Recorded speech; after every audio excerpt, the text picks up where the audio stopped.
Welcome back to our channel Bangaliana. শীতকাল পড়ে গেছে আর বাজারে গেলেই চোখে পড়ছে সবুজ সতেজ ফুলকপি। আজকে আমাদের রেসিপি হলো নিরামিষ আলু ফুলকপি। এরকম বিভিন্ন নিত্য নতুন রেসিপি দেখার জন্য ইউটিউবের সার্চ অপশনে গিয়ে বাঙালিয়ানা 2020 লিখুন, তারপর সাবস্ক্রাইব অপশনে গিয়ে অল অপশনটি সিলেক্ট করে বেল আইকনটি ক্লিক করে দিন।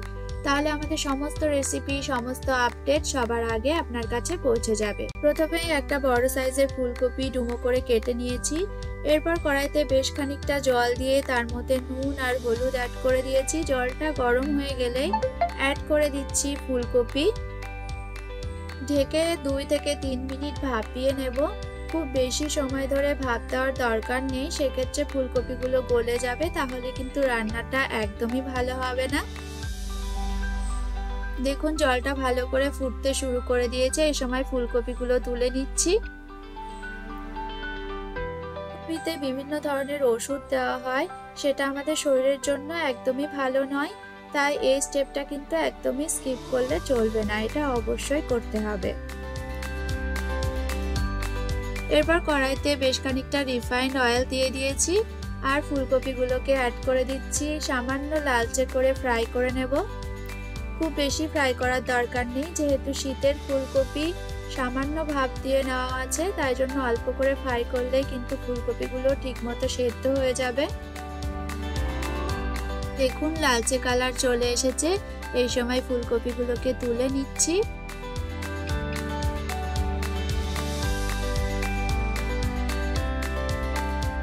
এবার আমরা তৈরি করে নেব মশলাটা।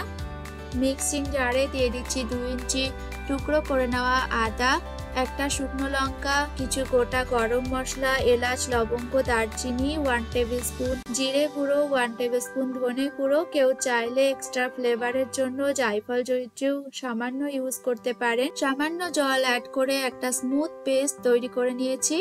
অন্যদিকে ননস্টিক কড়াই গরম হয়ে যাওয়ার পর অ্যাড করে দিয়েছি 2 টেবিল স্পুন রিফাইন্ড অয়েল, দিয়ে দিচ্ছি 1 টিস্পুন ঘি, দিচ্ছি একটা তেজপাতা, একটা শুকনো লঙ্কা, সামান্য কয়েকটা গোটা গরম মশলা আর সামান্য গোটা জিরে।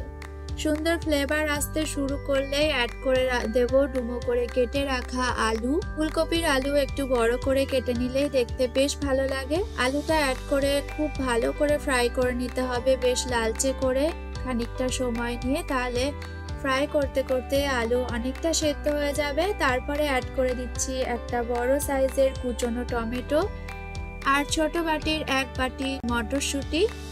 যেহেতু শীতের সবজি মটরশুঁটি আর ধনেপাতা তো মাস্ট ইউজ করতেই হবে, আর তাতে করে বেশ কালারফুলও হবে আমাদের সবজি, ছোটরাও কিন্তু খেয়ে নেবে। টমেটোটা বেশ নরম হয়ে এসেছে 2-3 মিনিট ফ্রাই করার পরে। এবার অ্যাড করে দিচ্ছি 1 টিস্পুন হলুদ গুঁড়ো, 1 টিস্পুন লঙ্কা গুঁড়ো। খুব ভালো করে মিশিয়ে নিচ্ছি।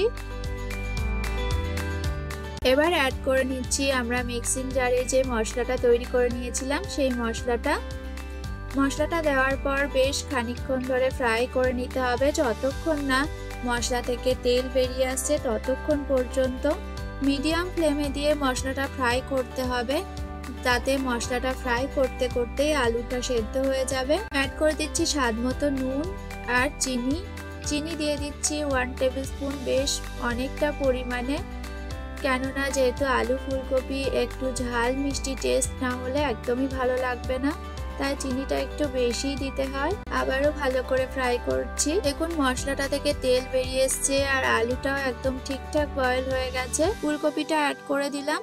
ফুলকপিটা অ্যাড করার পর কিন্তু খুব বেশিক্ষণ কুক করা যাবে না, তাহলে রান্নায় ফুলকপি আর চোখে পড়বে না, খুঁজে পাওয়া যাবে না, একদম গলে মিশে যাবে, তাতে করে কিন্তু আলু ফুলকপির মজাটাই নষ্ট হয়ে যাবে। খুব সামান্য জল দিয়ে খুব ভালো করে মিশিয়ে নিচ্ছি। খানিকটা কুচনো ধনেপাতা অ্যাড করে দিচ্ছি, ধনেপাতাও খুব সুন্দর করে মিশিয়ে নিচ্ছি। যেহেতু নিরামিষ আলু ফুলকপি, সেহেতু সব শেষে তো দিতেই হবে গরম মশলা গুঁড়ো আর ঘি। গরম মশলা গুঁড়ো অ্যাড করে দিচ্ছি 1 টিস্পুন। ঘি গরম মশলার গুঁড়ো ছাড়া নিরামিষ আলু ফুলকপি একদমই জমবে না, তাই দরাজ হাতে সবশেষে কিন্তু এই দুটো ইনগ্রেডিয়েন্টস অ্যাড করতেই হবে। আমাদের আলু ফুলকপি অলমোস্ট রেডি হয়ে গেছে। গ্যাসের ফ্লেম বন্ধ করে ঘি অ্যাড করে দিলাম আর ভালো করে মিশিয়ে নিচ্ছি। কেমন লাগলো আমাদের আজকে আলু ফুলকপির রেসিপি সেটা আমাকে জানাতে কিন্তু একদমই ভুলবেন না। তাড়াতাড়ি কমেন্ট করে আমাকে জানিয়ে দিন। আর ভালো লাগলে লাইক করুন, শেয়ার করুন। যারা এখনো আমাদের চ্যানেলটিকে সাবস্ক্রাইব করেনি প্লিজ তাড়াতাড়ি আমাদের চ্যানেলটিকে সাবস্ক্রাইব করে দিন। আমাদের সাথে থাকুন, ভালো থাকুন, সুস্থ থাকুন। পরের ভিডিও নিয়ে খুব তাড়াতাড়ি আবার চলে আসব। পুরো রেসিপিটা দেখার জন্য সবাইকে অনেক অনেক থ্যাংক ইউ। টাটা।